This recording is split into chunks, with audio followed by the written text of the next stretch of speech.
Welcome and thank you for joining us for the third webinar of our Spotlight series on bringing digital HR to life. My name is Michał Sieradzki, and yet again I will be the host for this session. Today's topic will be HR. Digital transformation has become the new business as usual. Are you ready? And it will be split up into two parts. Holger Lips will start off by speaking about HR transformation during digitalization. And Marijn Marcus will then take over the second part of our session to speak about AI in HR. We highly recommend that you call into this webinar from your mobile using local numbers provided. For best experience, please also close all your other applications for duration of this webinar. This webinar will take approximately 1 hour, including a short Q&A session after each topic. Since everyone on this call has been muted, please type your questions into your GoToWebinar control panel, and we will bring them up during the Q&A session. Now, without further ado, I'll pass the puck to Holger. Yeah, thank you, Michael. And also a warm welcome from my side. My name is Holger Lips. I'm Vice President Digital HR, and I'm based in Germany. Some of my background, so I'm more than 20 years in consulting, most of the time with Capgemini Invent. That is the strategy and management branch of Capgemini. So my consulting focus is around digitalizing HR. So I'm helping most of the time large corporations in digitalizing their HR function. That starts with strategy, HR strategy, digitalization strategy, setting up a business case, defining a roadmap, preparing HR for the journey, and then also transforming the HR function during the digitalization of the HR and the HR IT. And this digitalization is most of the time, almost always done by implementing an HR cloud backbone. So my subject of today is exactly that, HR transformation. And my screen is not changing right now. So we can't make it. Okay, maybe you can go take over. Yes, I can do that. And go to the next page. So no delay here. So of course, my subject today will be on transformation of the HR function while implementing a new HR cloud backbone, as I said. And this, of course, could be seen as something that should be done during the implementation and not in a separate piece. So, can we see the second page, Michael? No? One page up, please. Yeah, one page up. One up, not also. Back to 2, please. No, you're going there. That's the right one. Thank you. Okay, sorry for the technical complications. Internet is so heavily used these days. Okay, back to the topic. So my topic is transforming HR during digitalization. So why that? Why that? You could say, well, the transformation of the HR function, the organization, should be done while implementing the cloud backbone. But when you look at implementations, very often the implementation of the HR cloud tool is very much focused on the technical topics. So bringing the tool itself to life. And as we will see, that can cause and causes a lot of problems. So, Mika, let's go to the next page, please. So let's first of all talk a little bit about cloud. Cloud is the #1 topic right now out there in IT. So we are doing quite regular surveys with CIOs around the globe. And even from 2017 to 2018, the usage of cloud jumped from 41% to 47% of all IT services. So nowadays, we are in 2020, nowadays it's by far more than 50% of all IT services are coming over the cloud. Infrastructure, platforms, services, business processes, more than 50% coming over the cloud. Next topic, 42%, that's a graph on the right side, the middle numbers. 42% of standard software today is delivered via cloud. So that's an incredible number. And standard software, that's also HR software for sure. If you look at the cloud migration project today 63% of clients we asked are planning or doing cloud migration projects, so migrating their IT to the cloud. And also already 15% have finished that in 2019. And when you look at what do CIOs prefer, do they prefer to push their old IT systems to the cloud, which is possible, or do they focus on adopting new systems that have been really with the cloud in mind, that are purely cloud-based systems? They definitely by 100% prefer to go to cloud systems that have been originally built for the cloud. So let's have a look at the next page, please, Mikhail. And here we see the situation in HR.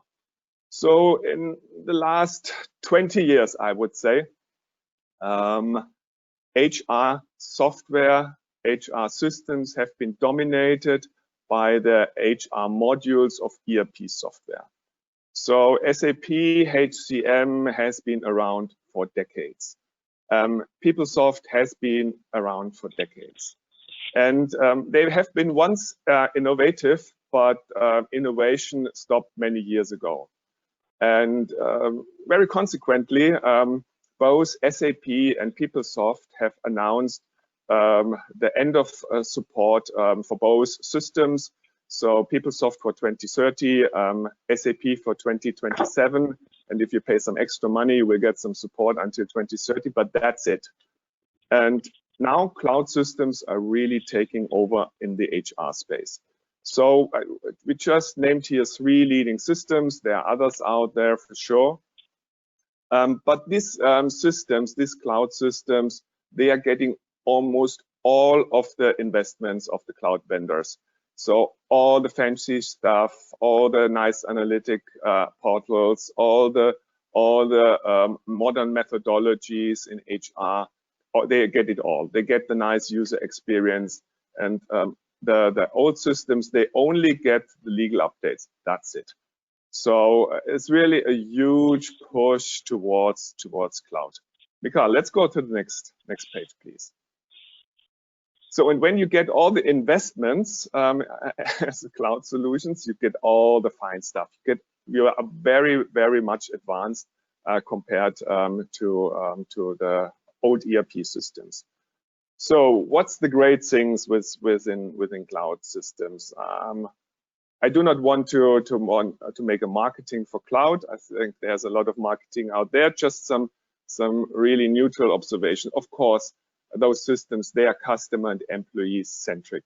So they have the manager in mind, they have the employee in mind, they have the executive in mind. They are not any longer HR specialist tools. And that's also reflected in the look and feel. It's a modern interface, it's kept up to date, it's in line with modern expectations. You know, the talk about Amazonification, exactly that's it. So management of complexity sounds abstract, but what's behind that? So when you have a SAP HCM, PeopleSoft, whatever legacy HR system, you have many variations of processes. You have many approval loops, and you have many different local flavors, and they are hugely complex, those systems. Cloud systems are radically different. So they have lean processes, they are much harmonized, you cannot do many variations, you have clear roles and responsibilities, you don't have a lot of approval loops. And the crazy thing is, you cannot really change a lot. You have to take it or leave it. You have to live with that. And that has a big plus because it saves you a lot of money to be lean, to be efficient. But it takes you also it requires also some change ability and adaptability. So, and it requires agility, and agility is another term. So it's in everybody's mouth right now, this word, and it's almost a buzzword. but those tools, they are supporting agility, so they are fast, they are reactive. You get updates on a regular basis. You have a lot of information on the fingertip. So I talked 2 weeks ago to a huge client, massive manufacturing company. They have a legacy system still. They are thinking of big change to move to cloud system. They ask us, we have so many systems, legacy systems. Managers get lost when they search for information on their employees. Can we have a kind of a landing page where they find their employee, and then from there they go to different information? Well, that's a workaround, but the cloud systems provide exactly that, agile information at the fingertip. Compliance management, you have one single source of truth. No more searching for how many FTE do we have around the globe, or how many people do we have in Brazil, for instance. You have it at the fingertip. And of course, and that's an argument also from the cloud vendors, you can achieve quite some nice cost reductions. You achieve synergies between different legal entities. You create much efficiency because you're much leaner, and you also can reduce your capacity, internal capacity. Like you can reallocate your stuff to much higher value adding topics. No more data entry, double data entry, or things like that, but consulting the business. So let's go to the next page, please. So that's very interesting. Because when you select for a cloud system, and you select one of them, and I have taken 2 examples here, 2 very well-known examples, SAP and SuccessFactors and Workday, and you ask a system integrator to implement those systems, you will get more or less a very technical project. The system integrators, they have to stick to those methodologies pictured here. So they can tweak a little bit around, but that's it. The methodologies are both more or less the same. The naming conventions, they differ a little bit. They are a combination of waterfall and agile. And the business involvement, so both employee managers and HR involvement, is not big. And especially, they are not changing a lot, almost nothing, in the HR organization. In essence, both of them, they only need 2. They need a job catalog, and they need the implementation of some new roles around the system.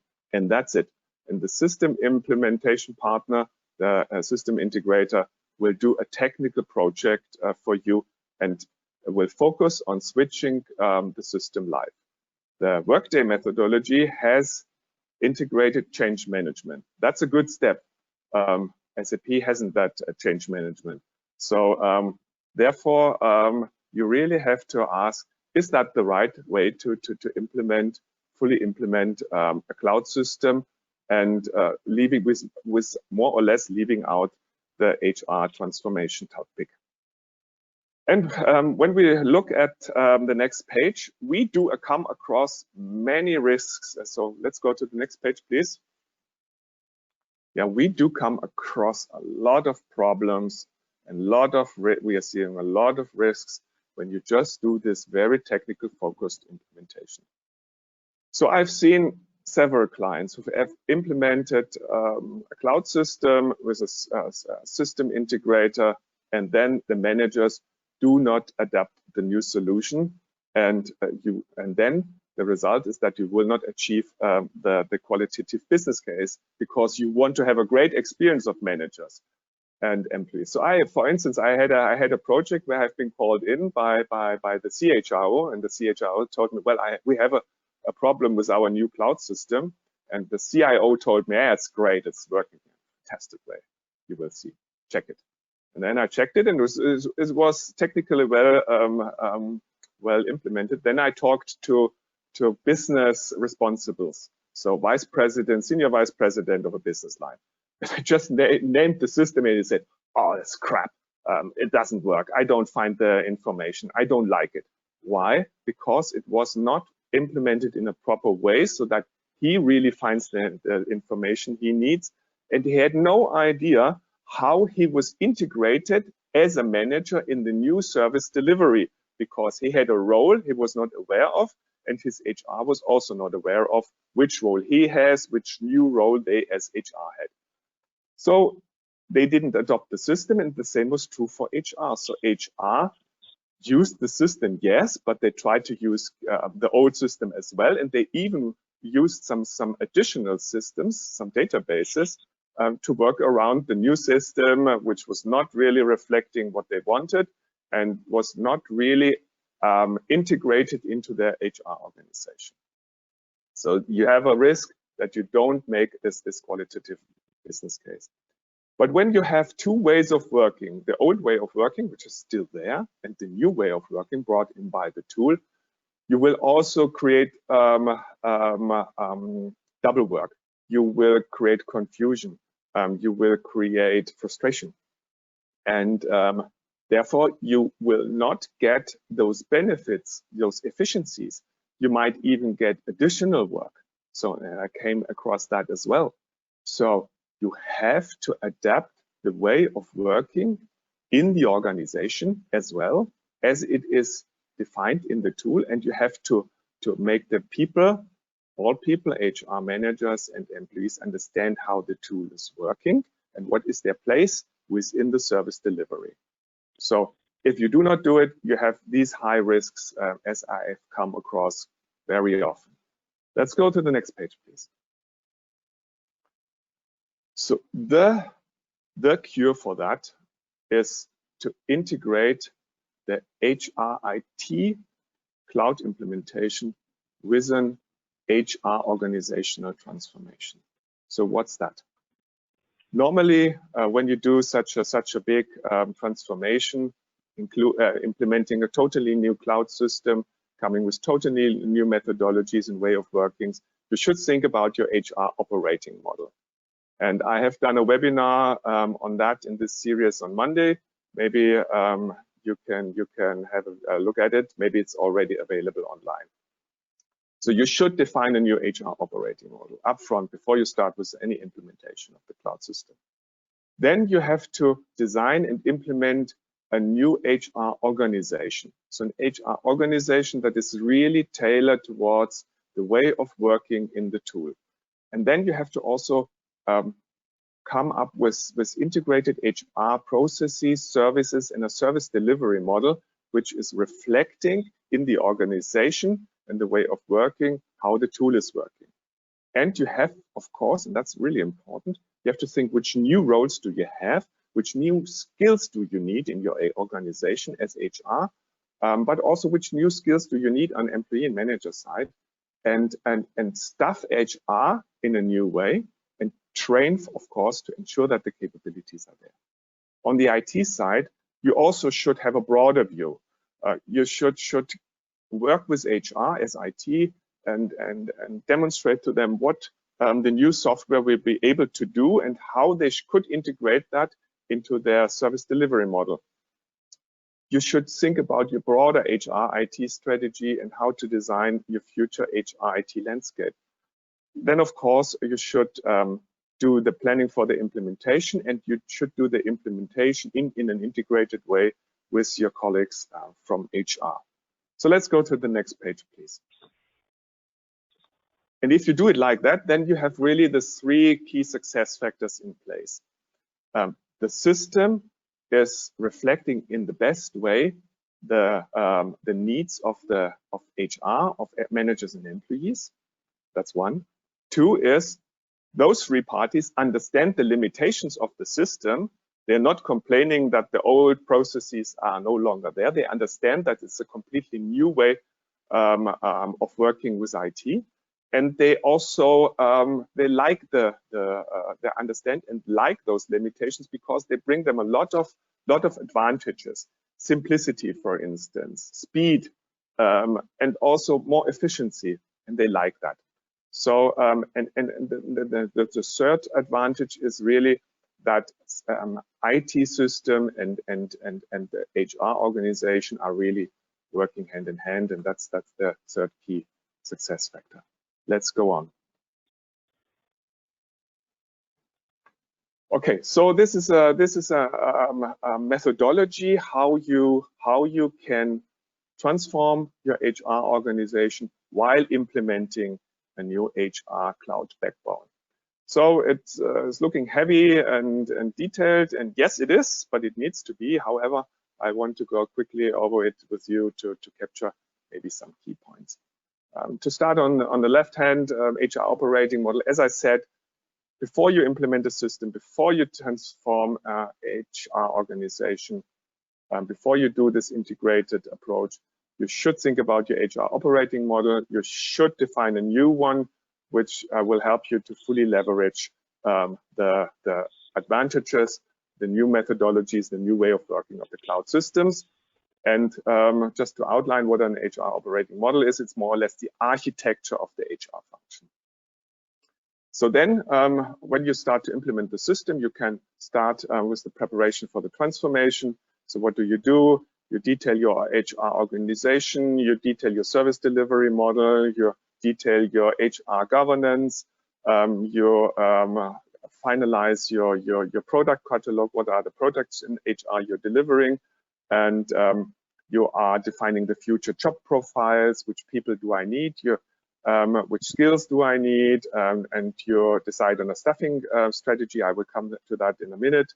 And you do a roadmap for executing the transformation. Then you go to the execution of the transformation, and that has a lot to do with communication, communicating to everybody what is the new structure, making sure that everybody understands it, but also helping the people hands-on to do their job in a new way. So there are several workshops around that. I will show you also in a minute. So educating on the new way of working, hard skills, soft skills, leadership, making them able to use all these new methodologies to make sure that they also can use the tool in a proper way. And of course, this needs to be accompanied with change management. Come to that in a minute as well. And then after the go live of the new organization, you cannot stop. You really have to ensure that you stabilize the new way of working, so to ensure that the people are not going back to the old way of working. So, and that comes with a combination, can be done with a combination of both continuing to enable them in a reduced way, of course, mentoring, coaching, maybe some additional trainings, and monitoring that they are working in the right way. Okay, let's have a quick deep dive at some of the key topics. Please to the next page. That's great. So sizing strategy. Sizing really defines how many people will you have in HR in the future, in which area. And to do that, you have to do two steps. First of all, you need to get a proper understanding, what do I have now? So how many FTE, whom do I have in which location working on which process? That's quite difficult to get this information out of the old systems. So you have to do some research. You might have to do a survey for the countries. And you definitely have to do some workshops around the heavy processes like recruiting, like admin, to find out how many people are really working on which topics. Then you should have a look how we do it in the future. Remember, you are progressing also with your cloud implementation project. You will get information there. You will have the standardized processes. You will understand very well what is needed there. You have experience how much people are needed based on, for instance, the number of employees to be served or people to be recruited. You define the future number top down, and then also you discuss with the HR responsibles, business process owners, if they buy in when using the systems that they need this and that number of people. And then you have the as is and the to be. And most of the time, if you have done it correctly, you will need less people after the implementation of the cloud system than before. So then you really have the choice. So part of my customers are really saying, oh, that's fantastic. I can leverage those people much more to do business value adding stuff like consulting the business. So we update the operating model and the service delivery model for that. All other part of my customer says, oh, that's great. We have a lot of attrition in HR. We have the generational change. I have headaches where to find additional employees to cover the employees who are leaving. Great, we need less employees in the future. So let's use the natural attrition to come from the old organization to the new organization. And by the way, save some money to refinance the project. So next topic, please. So here we see the staffing process. Just quickly go over it, having the time in mind. So when you have great new job profiles, like the HR consultant, for instance, people can apply for it. You decide with Works Council and board, HR board, how to proceed with the selection process. You communicate how to do that. Normally, it's done in a 3 data point approach. So first of all, the employees perform online tests, like what are their hard skills and so forth. Then they have to do a case study, present the case study, are interviewed, and then the results are compiled, and then we find out who is really capable to take up the new job profile. And most of the time that needs to be accompanied, of course, with some training. And we tell those guys who want to take up the new jobs, this is what we see for you. That's what you're already able to do, and that's what you need to learn, and that's the training journey. And the people who are selected here for the really fancy stuff, they are most of the time highly motivated to do the training journey. Let's go to the next page. And keeping the time in mind, I will only give you a short overview. So it's really important to do training and to not only focus on hard skills. Hard skills, that's how to handle the system, but it also they need to understand how to do the job in a new way. For instance, how to consult business, how to do data analytics. We will have a webinar just after my session on that. So you also can, of course, build up internal people on that. I have clients doing that. So you really have to reskill them on several topics. But the mindset topic is even more important, because all the new HR methodologies, the cloud systems, they are built around responsibility, taking responsibility by your own, flat hierarchy. They are built around agile models and things like that. So really, the people have to come up with this new methodology, have to learn this new ways of working and create and have to develop this new mindset. And leadership, of course, is also done in a different way. When I started as a leader, I was the commander. Now I'm the coach, I'm the mentor, I'm the supporter of my employees. It's very different, but it's great. And you really have to learn that, and you have to bring that to your organization. So the next page, please. I only want to mention here that change management is, of course, very important. You have to take care of change management. You have to integrate change management in your journey, in your integrated transformation, HR, IT, and HR organization. It's a huge change you're about to do. All of my clients think, oh, it's not a big thing, and then they find out, yes, it is a big thing, and change management is definitely something you need to do. I don't want to dive into how change management is done. That should be a separate session. But let's go to the next page and the last one. So I hope we are absolutely in time. So when you have done all this, when you have done the HR IT cloud implementation and have done the integrated HR organizational transformation, you get, that's really my experience, a lot of benefits. You get on the HR organizational level. You have really clear structured, lean structured, fully able to leverage the advantages of the new IT solution, the cloud solutions. On a competency level, you have people who are able to work with this system, to work with these new methodologies. So that's really a big advantage for your organization. HR IT is happy as well, because the system will be very well adopted by HR managers and employees. And the users, they don't complain, I cannot do what I've done 10 years for 10 years, because they understand the limitations of the system, but also the advantages that come with all this standardization. And therefore, you will be able to unlock all this value add, because you have built value in your all over in your approach. The IT system is fully integrating the values the HR employees and manager want to see, and those three parties, they are able to leverage the system to create value. So I think that's great. And you can then you are able to bring all these modern HR concepts to life, which are most of the time the initial reason why CHROs want to have the new systems. And then on the cost side, as I earlier mentioned, you can have some cost savings if you want to. You can leverage natural attrition. You can manage use. You can use the generation change, people retiring, people leaving the company to save some money in HR to refinance the project.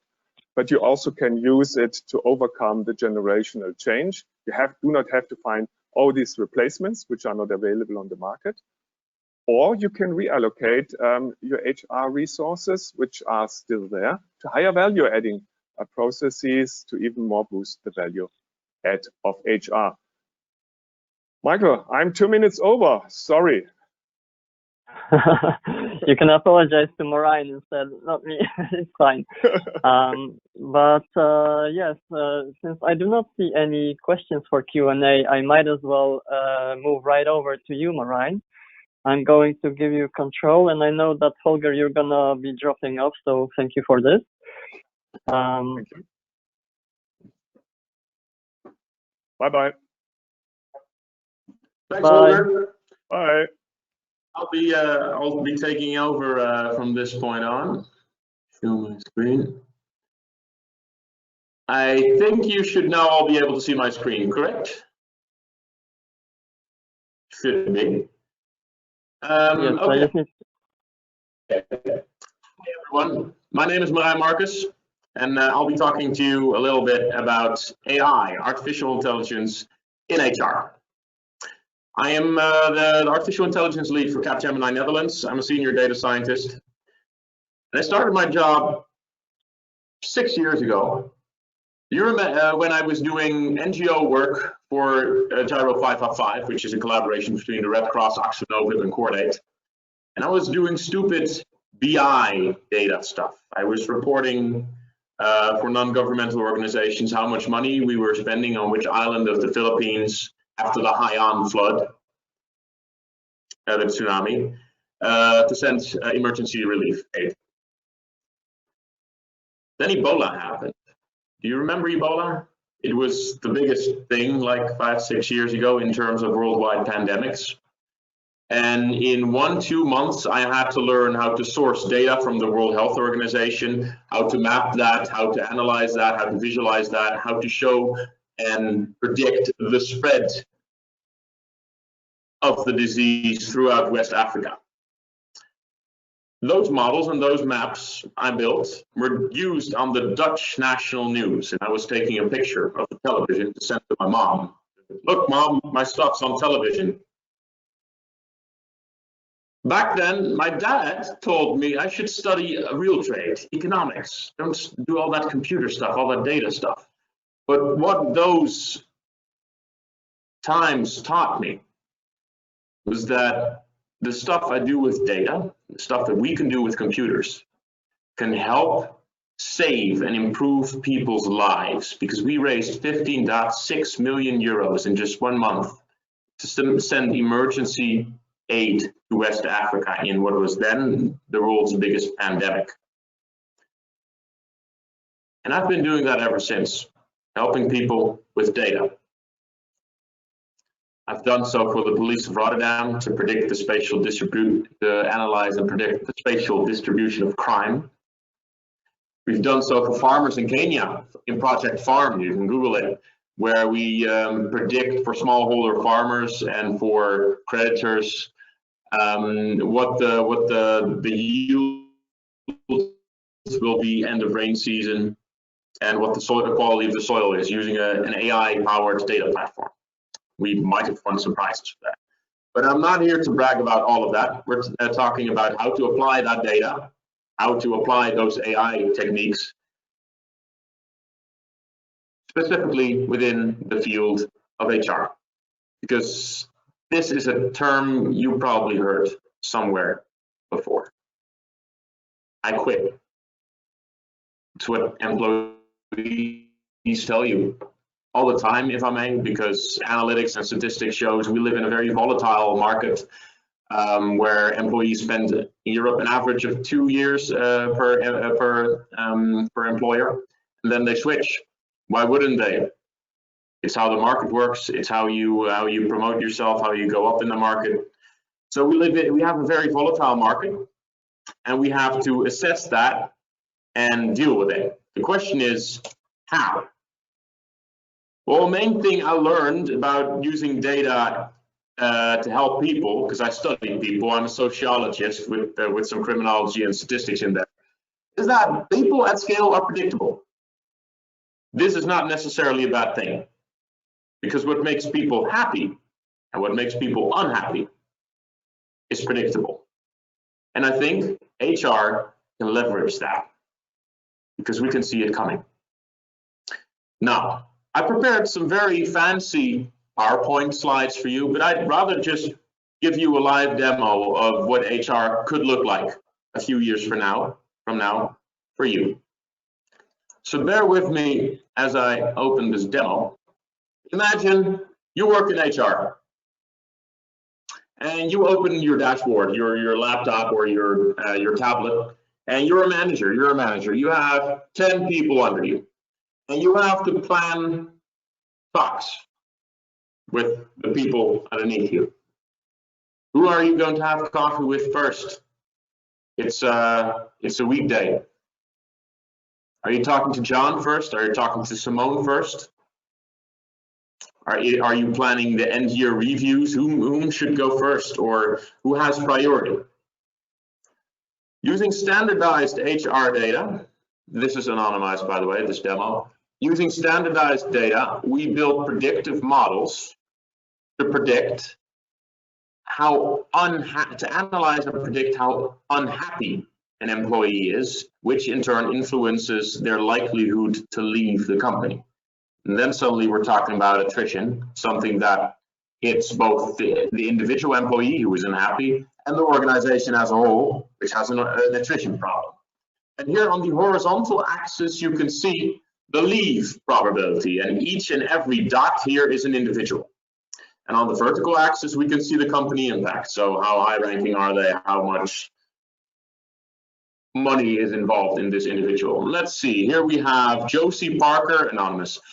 Josie Parker, who has a high company impact and is not at all likely to leave. But here we have Don Murray, who is in Stuttgart, who's a lot more likely to leave. And we have Robin Brown. Okay, Robin Brown might be a problematic case. He's not doing well. I should prioritize my talks with Robin Brown. And then we have John. Oh my, John, are you okay? John has a very high leave probability. He is unhappy according to standard HR analytics like time in service, type of education, hours made, standardized data that everyone has, and it shows John is unhappy. So I should be planning my coffee with John first. Now we might be having a problem here. It's called GDPR in Europe. GDPR doesn't like a lot of things we do with data, and rightfully so. So in this case, in this demo, the employees would consent to having models be run to assess their state of happiness. And similarly, GDPR also stipulates stuff about putting stamps on people. Because what this model is doing is putting a stamp on each and every individual, a risk score basically, which is bad, right? Not if you can explain it. And that's exactly what we're also doing here in this secondary screen, where for each and every individual employee, I get a rundown on which variables in my over 200 dimensional model, which factors this individual scores high and low on that causes him or her to have a low or high probability of leave. So here we have Olivia, who has a lot of overtime, which is red because that makes you more likely to leave. But the years in current role and the years at company and the work-life balance makes it pretty sure that she will stay. John, on the other hand, has a whole lot of factors in the red. So John, we should be talking to, but not about overtime, because we can clearly see from the model he's not having overtime issues. The issues for John lie with his technical degree, his low environmental satisfaction, and his job level, and also his age. It can't really help age, but we have to explain how the model works. Now, say you hire a consulting firm like mine to assess what are the biggest predictors of leave, and they say overtime. And you would have talks with every individual employee regarding overtime that should try to minimize the overtime. That wouldn't work for John, now would it? Because overtime is not the reason. This is an individual problem that requires pinpoint individual solutions. John is unhappy because of different reasons. And if you just have an overtime talk with everyone, you will totally not catch the lots of people struggling with other trouble. Now, what this system, the KEEPZ system, to literally keep your employees, as we call it, what this system does is not only say who is at risk, but also why. So you as management, so you as HR can do something about it. Because individual problems require individual solutions. I mean, you can put it in a map. This is random data. The numbers might not always make sense because we randomized it, otherwise we can't show it to you. And here suddenly we can see all the different parts of Germany where these employees are, and we see that Frankfurt is actually the most problematic. Yeah, John was in Frankfurt, so I should be, calling up people in Frankfurt first. Similarly, you can run all kinds of geospatially distributed analytics. We can scale this up to not look at 10 employees, but to look at multiple thousands of employees, and then run comparison between different divisions to see how well or how badly different divisions are doing.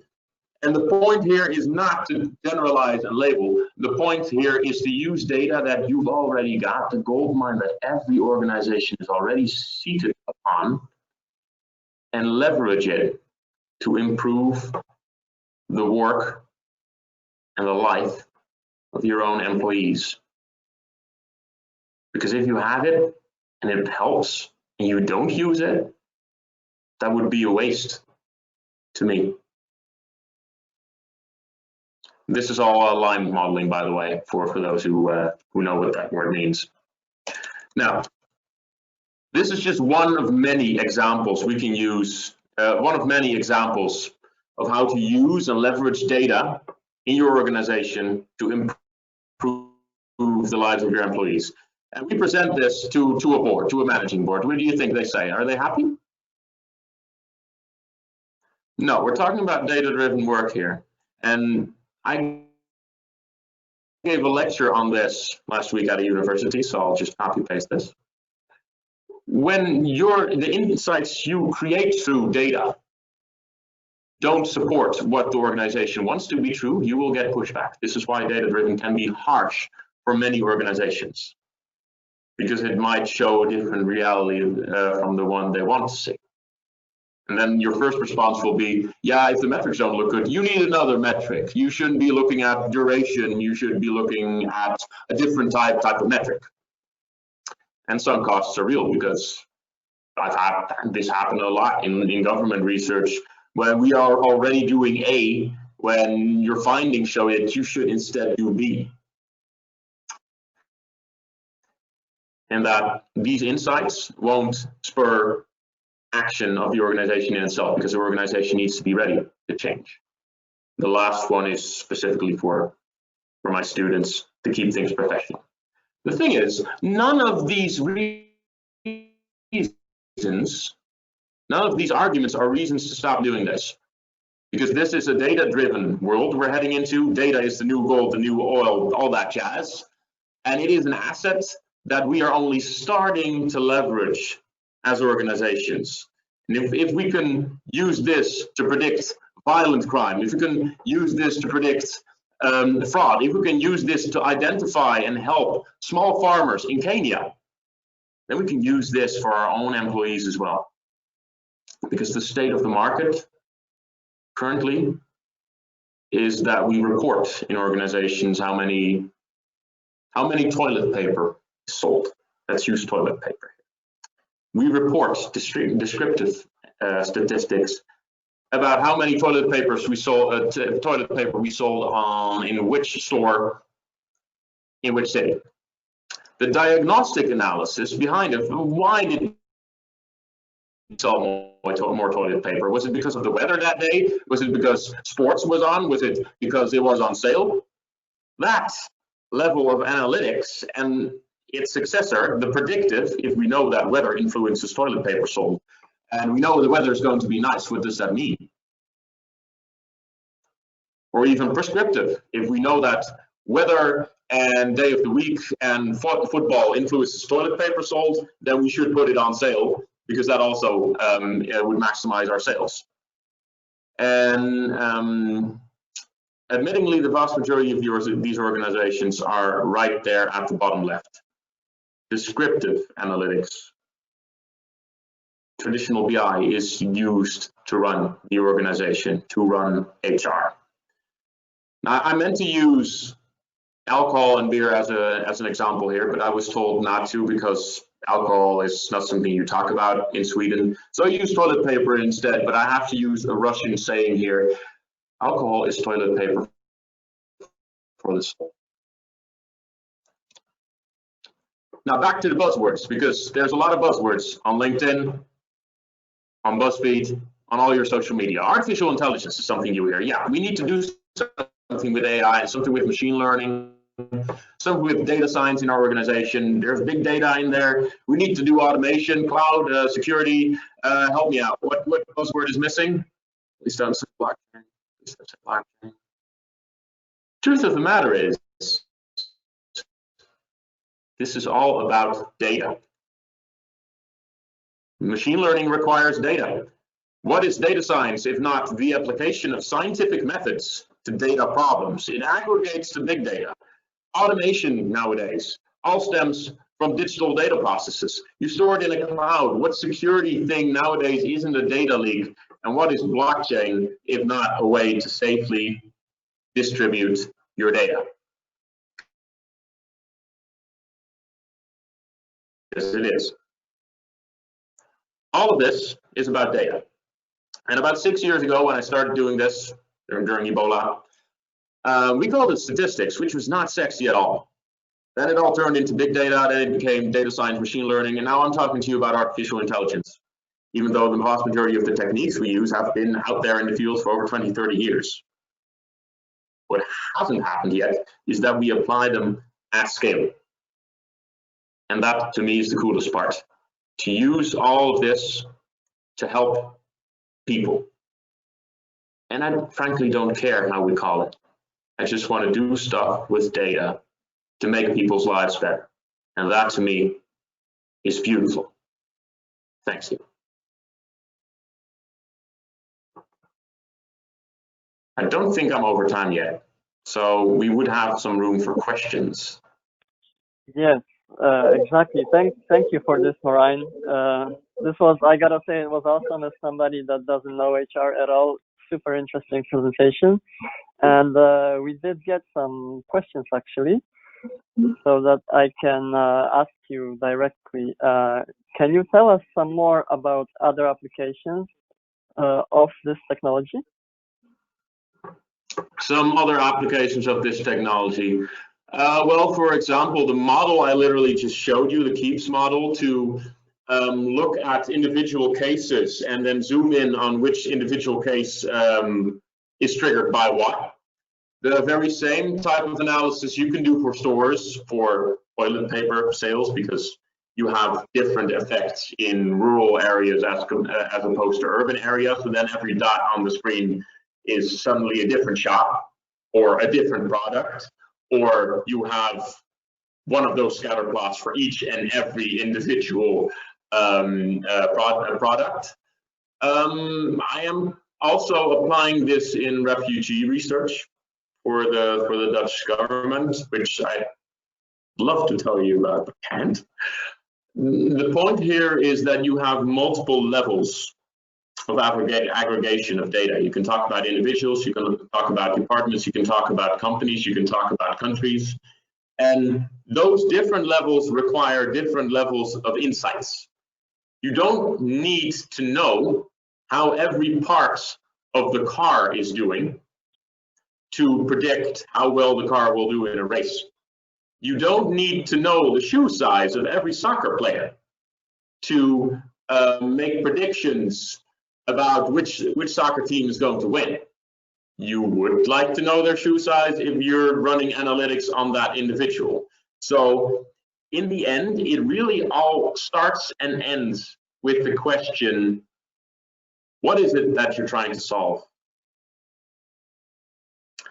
All of my projects start with people screaming, yeah, I want to do AI. Okay, we want to do AI at the macro level. But we try to reduce that to the micro level of, okay, what is a concrete business problem that we can solve with an application of data science, of statistics, of machine learning, like automatically detecting fraud in driving behavior. Now, we solve that concrete business problem with an application of some certain techniques.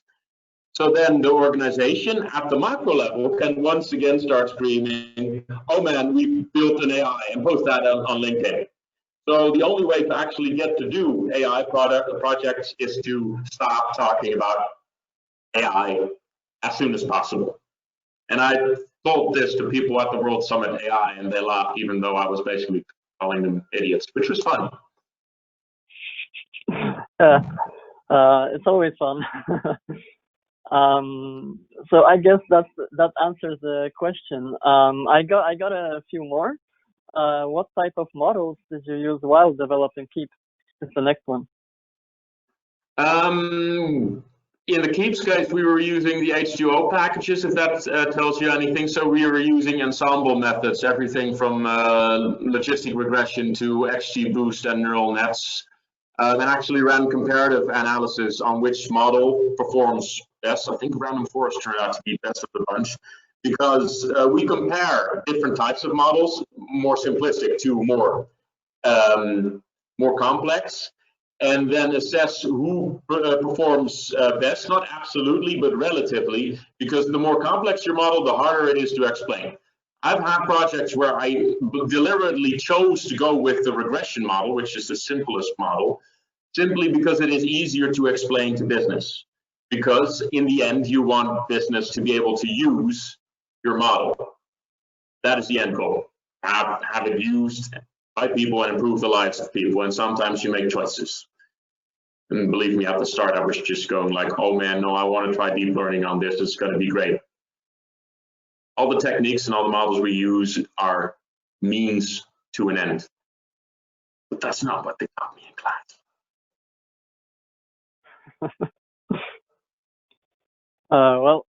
Thank you. That explains it. And one final question. Please keep them coming. We still have 6 minutes to go. Most of this technology isn't new at all. Why do you think businesses is slow to adapt? Well, in technology and in startups and on LinkedIn and also in science, we like to scream about the new stuff. Technological advancement is never about the new stuff, it is about the old stuff. Neural nets have been around for 20, 30 years in science, but it wasn't until 2013 when people came up with the idea of running neural nets on a GPU, video game graphics card. We knew neural nets perform better when they have more computing power, but nobody really experimented that with that at scale until 2013 when NVIDIA tried their Atlas GPU. So yes, I have this field. I have video games to thank for this field. Should call my dad again. I have a job thanks to video games. The important point here is that we had those technologies for a long time, but there was one limitation, and it is never about what fancy technology we have, it's about the other technological limitations we have. And nowadays we have tons of fancy models. We have tons of computing power also in the cloud, as the previous speaker mentioned. But we have many ancient data systems, and frankly, dinosaurs left and right in many organizations, which is not a conscious thing. It's just how IT grows. You stack stuff on top of each other, and that is okay because it serves its purpose. But there's nothing more permanent than a temporary solution that runs well. Thus, we now have a situation where we have tons of new stuff that we want to use, but we can't because of legacy systems. And there's a longer answer, but the short answer to your question would be we have a lot of legacy systems that cannot be properly accessed by these new techniques we've got. And a lot of the times, the companies themselves, the organizations themselves, just aren't ready for it, because getting thousands of people to run and work data-driven is a much bigger challenge than hacking a model together. And that's something people underestimate when they set up a data science team and think everything's going to be great now. Thank you for this. I do not see any more questions, so I think we can wrap up here. Thanks very much, Marijn, for your time. I would like to thank all our attendees for spending their time with us today. We have 2 more sessions for these digital HR webinars. We would like to welcome you there as well. If you haven't signed up yet, please do. And I wish everybody a great day. Thanks for listening, everyone. Like and subscribe. See ya. Bye-bye.